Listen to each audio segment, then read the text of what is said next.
Hey, today we're going to dive into a critical topic for sourdough bakers: how to maintain your sourdough starter. There are a ton of videos out there on how to start or create a sourdough starter, but not a lot of content on how to maintain one once you get one up to speed. This video is perfect for if you've just recently created a sourdough starter, or maybe you've inherited someone's sourdough starter or have been given one as a gift from a friend or family member. This video will go over my daily maintenance routine, how I feed my starter, tips and tricks, and what I've done over the last 5 years to keep my sourdough starter happy and healthy. Let's get started.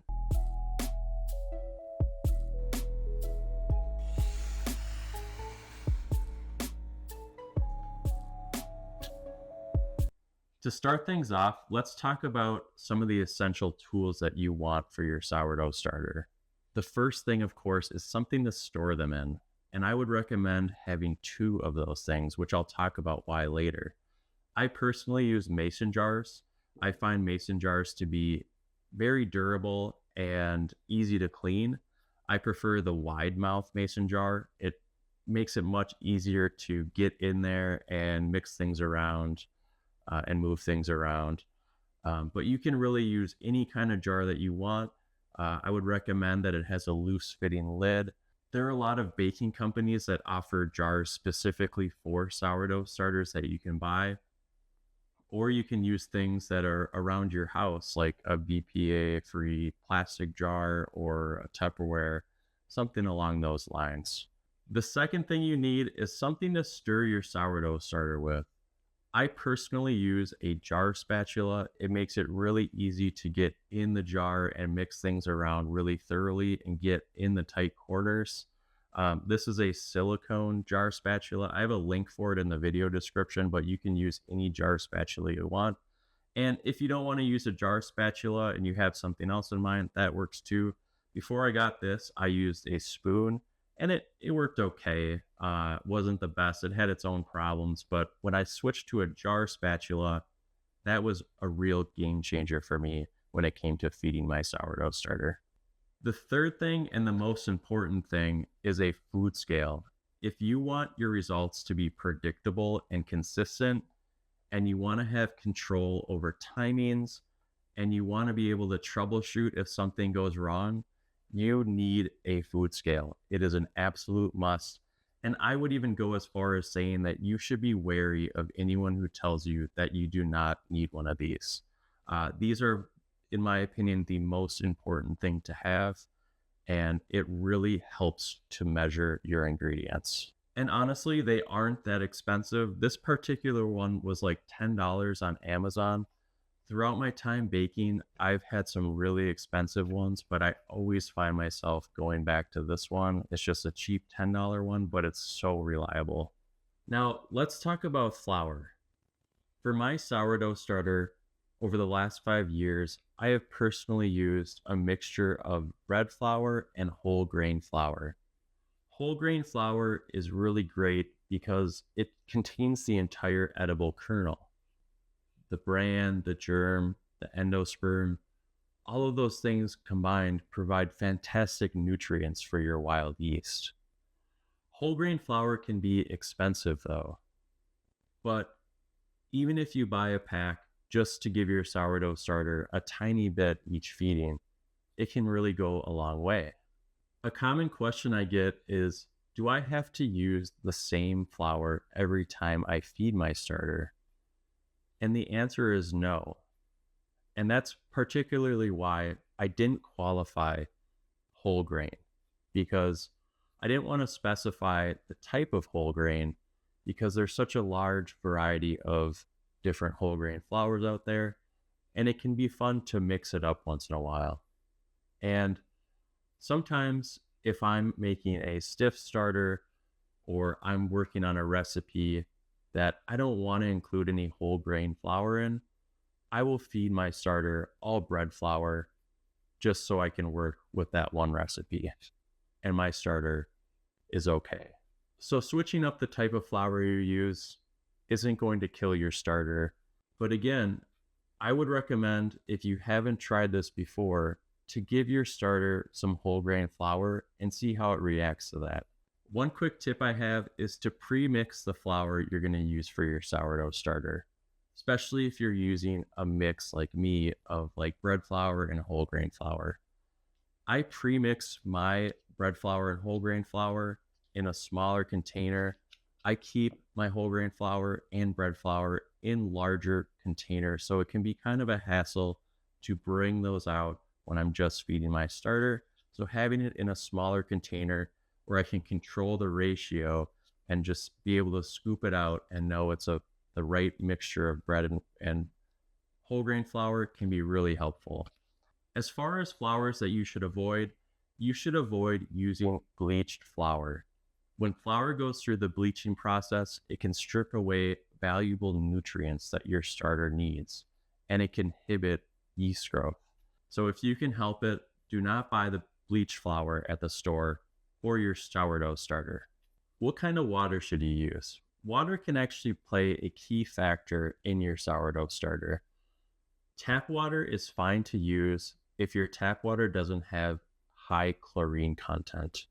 Chlorine can really inhibit yeast growth in your starter, and so it's important to check on your city's website if they're using chlorine to treat the water in your city before using that in your starter.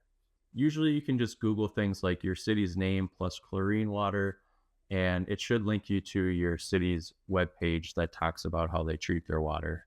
If your tap water has a lot of chlorine in it, you'll want to use filtered water or bottled water instead. I live in a city where there is chlorine in the water, but it's a low amount of chlorine. And I've tested using my sourdough starter with this low level of chlorine, and it didn't impact it too much. But I know a lot of people that have been negatively impacted by the type of water they use because of such high chlorine content. If you do have tap water that has high chlorine in it and you don't have access to filtered or bottled water, one thing you can do is boil your tap water and let it come down to room temperature before using it. Or you can let your tap water sit out at room temperature for a few hours and let the chlorine naturally dissipate. What are feeding ratios? That's a term that's important for sourdough starters and one that you should take the time to learn and make sure that you understand. They may sound complicated, but they're actually pretty straightforward. Let's take, for example, a 1:1:1 ratio. That's a pretty common ratio that people use. And what that means is with that first character of 1, that's how much sourdough starter we're going to leave in the jar or transfer to a new jar. The second character is the amount of flour that we're going to add to the jar. And the third character is the amount of water we're going to add to the jar. So for example, with a 1:1:1, we could leave 25 grams of sourdough starter in the jar and then add 25 grams of flour and then add 25 grams of water.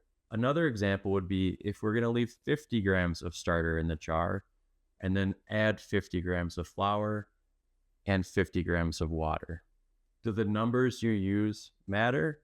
No, not really. Just the ratio matters. So for example, you could leave 1,000 grams of starter in a jar and add 1,000 grams of flour and 1,000 grams of water. The ratio would still be 1:1:1. Now there are a variety of ratios that are used. For example, a 1:5:5 ratio would mean that for every 1 part sourdough starter you leave in the jar or put in a new jar, you would add 5 parts flour and 5 parts water. So to go over those numbers a little bit as an example, for a 1:5:5, if you left 25 grams of starter in your jar, you would want to add 125 grams of flour and 125 grams of water. That would be a 1:5:5 ratio. Why do these ratios even matter? Like, what's the point of them? Well, with sourdough baking, the two most important factors are time and temperature. And with feeding ratios, you can really take control of time. With ratios such as 1 to 1 to 1, that's the quickest that you can get a starter to its peak. As you increase the ratio from 1 to 1 to 1, all the way up to 1 to 10 or whatever it is, the longer your starter will take to peak. So, my situation, for example, I like to make my sourdough starter or feed my sourdough starter at night, and I will use a 1 to 5 ratio when I do that. And with the way that my environment is set up, my ambient temperature in my house, when I use the 1 to 5 ratio, that is usually peaked for me the next day, mid morning, when I'm going to start my dough day. Now, that can change over time based off the season. Maybe it's the summertime and I don't have my air conditioning on and my windows are open, it's hot in my house. I might want to use a different ratio. Um, Another example is if I want to start a dough day in the afternoon, I might wake up in the morning and feed my starter with a 1 to 2 ratio. And in my environment, that would mean that my starter is peaked by the afternoon when I want to start that recipe. So this is a very important thing to understand and to test out in your environment, because when you can control the time for sourdough baking, that is an extremely important tool to have in your belt. Understanding the life cycle for your starter when you're using different ratios, while it can be time consuming at first, that can really save you a ton of time down the road and a bunch of headaches. I have baker friends that use 1 to 1 to 1, 1 to 2 to 2, 1 to 4 to 4, 1 to 5 to 5. It all really depends on what your situation is. And no, you don't have to use the same one every time. You want to use the ratio that works best for your situation and your timing. Your starter is not going to die if at one feeding you use a 1 to 1 to 1, and then the next one you use a 1 to 5 to 5. That's totally okay. To keep track of your starter's activity, you can use a rubber band. A rubber band is great for being able to track the rise and fall of your sourdough starter. If you don't have a rubber band, you can use a piece of tape or you can mark something on your jar. Basically, you want to track where the starter's level was right after you fed it. To understand the life cycle of your starter is very important, and it's something that you should take the time to learn. A typical sourdough starter life cycle looks like this, where you have an exponential rise to a peak to where it plateaus at that peak and then begins to fall as the community dies off. Understanding that life cycle can be extremely helpful for your baking. The best time to use your starter during dough day is right when your starter is at the cusp of its peak or on that peak plateau. Sometimes things can get in the way when you're baking at home and your starter might be peaked, but you aren't ready to bake yet because of whatever that came up. One tip I would have for you is if your starter is at the cusp of its peak or at its peak, you can put that in the refrigerator. And because of the cooler temperature of your refrigerator, that will slow the growth of your starter and eventually stall it to where you can kind of suspend time for your starter until you are ready to bake. So when you put your peak starter in the fridge, you can really buy yourself hours, if not days of time before you need to use that, and it will still be at its peak. How often should you feed your starter?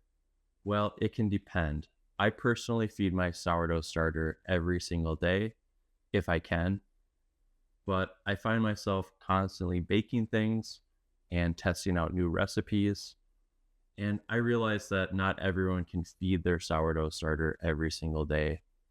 Is it going to die if you don't feed it every day? No, of course not.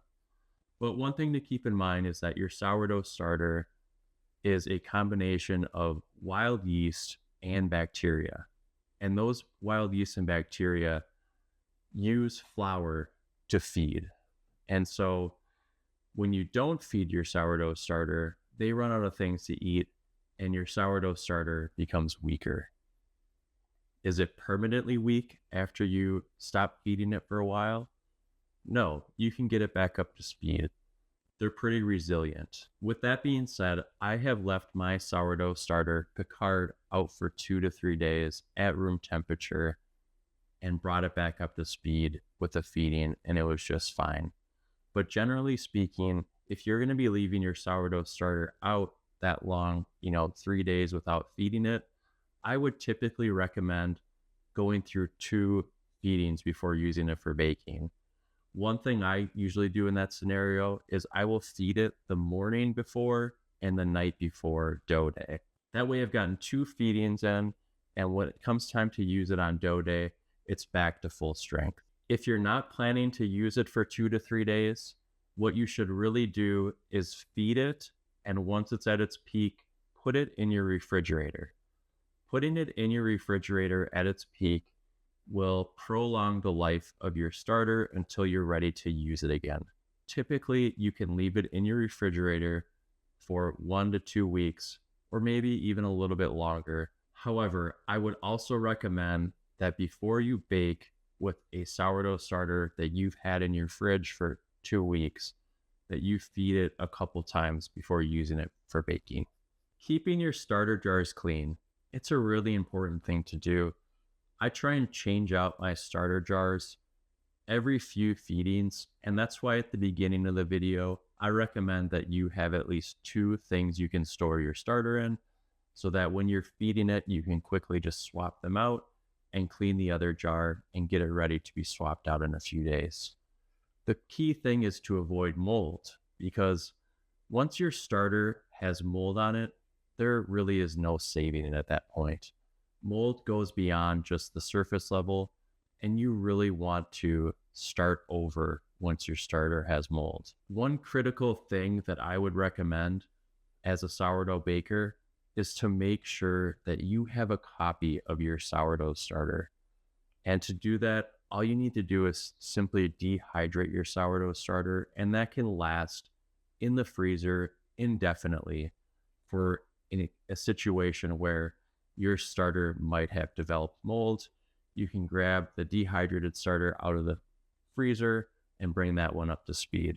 It's really easy to do that. I have a video on my channel where I talk about 4 things you can do with sourdough discard, and that is one of the topics I go through with a walkthrough on how to dehydrate your sourdough starter and use it as a backup. So check that out.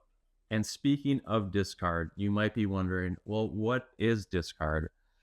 Discard is what we take out of our sourdough starter jar when we're feeding our sourdough starter. So going back to the feeding ratios I talked about, the 1 to 1 to 1, for example, that's where we're leaving 25 grams of sourdough starter in our jar. But what's happening to all the sourdough starter that was in there? Well, if you're not using it to bake bread, then it's called discard. And what can you do with that discard?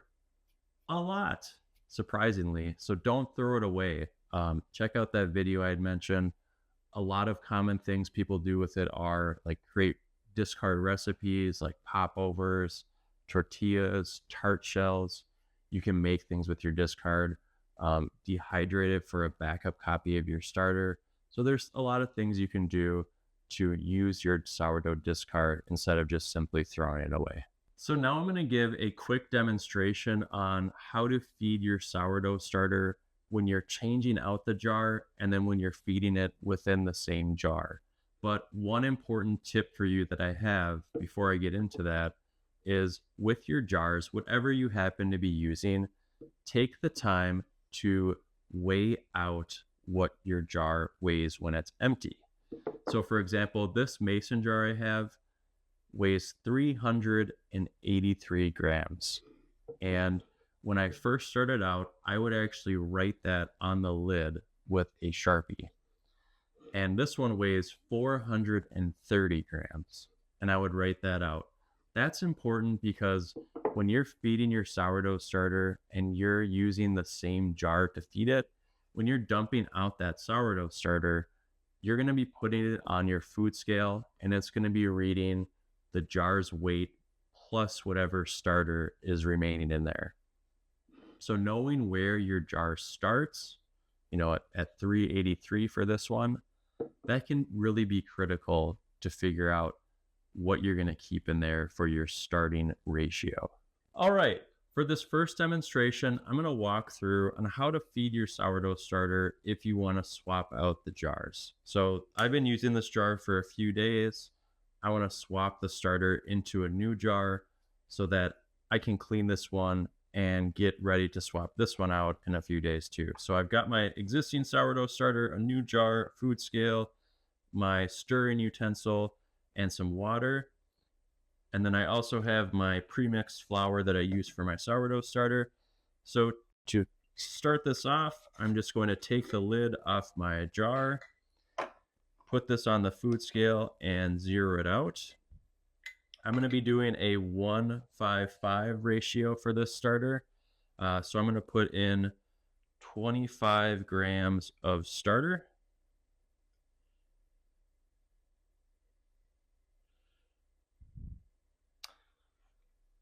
And set this aside.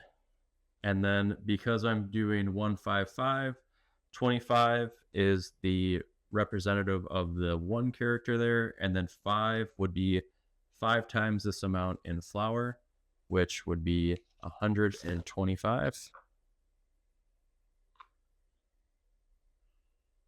And I'm going to be baking with this, so that's why I'm using so much. You really don't need to keep that much in your jar if you're going to be feeding it and not using it. For example, sometimes I'll leave 5 grams of sourdough starter in my jar, and then 5 times 5 for a 1:5:5 ratio would be 25 grams of flour, 25 grams of water. But I'm going to be baking with this, and so I want to make sure I have enough sourdough starter for the recipe I'm using. So I've got 25 grams of starter in here, 125 grams of flour, and now I'm going to add 125 grams of water. All right, 125 grams. Now I'm going to remove this from the scale and use my handy jar spatula to just fully mix this together. And it's important to get the flour that might be stuck along the edges of the corners. And that's where this jar spatula really comes in handy. Makes it very easy to do that. And then once I've mixed it, I just go down the sides with my jar spatula and get everything from the edge. Set my jar spatula on a paper towel over here. And then what I do next is I take a rubber band and wrap that around where the line is from right after I finish feeding it here. And that helps me keep track of the life cycle. All right, for this demonstration, I'm going to walk you through how to feed your sourdough starter using the same jar. So for this one, I'm going to take off the lid. And one important thing to know when you have a sourdough starter, how much does your jar weigh? That is critical because that really helps you to understand how much starter is left in your jar when you're going to be feeding it in the same jar. So this particular jar is 383 grams. Now, what I'm going to do is I'm not going to bake with this sourdough starter. It's past its peak. I didn't get a chance to use it when it was peaked. I didn't want to put it in the fridge. I intentionally let it decline, but I want to reuse this sourdough starter discard for some pancakes this weekend.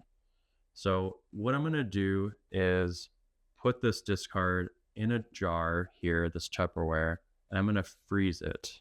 I usually keep a frozen Tupperware of discard that I use for specific recipes.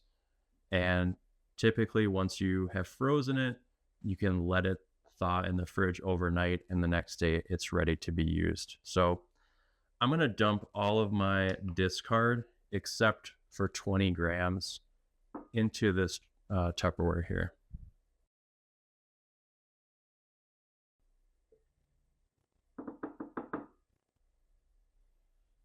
Now I'm going to put my jar occasionally on the food scale. So it's at 450 grams right now. This jar is 383 grams. So I need to take even more discard out because I only really want 20 grams to be left there. All right. This is 405, which is about 22 grams of starter that's remaining. I'm going to be doing a 1:5:5 feeding ratio for this. So I'm going to zero out my scale. Because I have 20 grams of starter in the jar, I'm going to be adding 100 grams of flour to the jar. And this is my pre-mixed whole grain and bread flour jar that I use for feeding my starter. All right, 100 grams.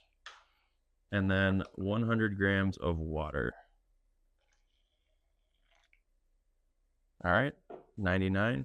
That's close enough for me.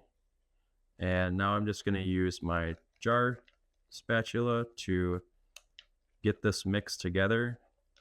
When you're pouring out your starter, you'll notice that some of the starter is left along the side of the jar. It's important to clean that off or scrape it down. And that's why a jar spatula can be super helpful, because you can just kind of push it down with the jar spatula. I'm just going to clean off the jar a little bit, and I've got a wet paper towel I use where I just kind of push it along the sides. You know, you could use a reusable cloth if you want, just to kind of get that cleaned up. And the nice thing about your starter is as it rises, it's going to kind of eat some of that flour that's along the edges, which can be pretty helpful. But once you wipe that down decent enough, you can cover it up loosely and then put your rubber band where the level is after you just fed it. And this will kind of help you keep track of where the life cycle of the starter is. If you have discard and you aren't sure what to do with it, I do have a video on my channel of the top 4 things I would recommend to do with it, so I would check that out. All right, so we went over my maintenance routine for my sourdough starter, how I feed my sourdough starter, including a demo of a few different scenarios, and some various tips and tricks that I've learned along my sourdough journey. I hope that this video was helpful for you. If it was, please give me a thumbs up. It would mean a lot to me. And if you have any questions, please leave them in the comments below. And also, if you feel that I left out something critical that you want to share with the community, please leave a comment below with that information. Sharing is caring. We're all here to learn from each other. So that would be wonderful. I hope you enjoyed this video. I hope you have a great day and happy baking. Good luck with your starter, everyone.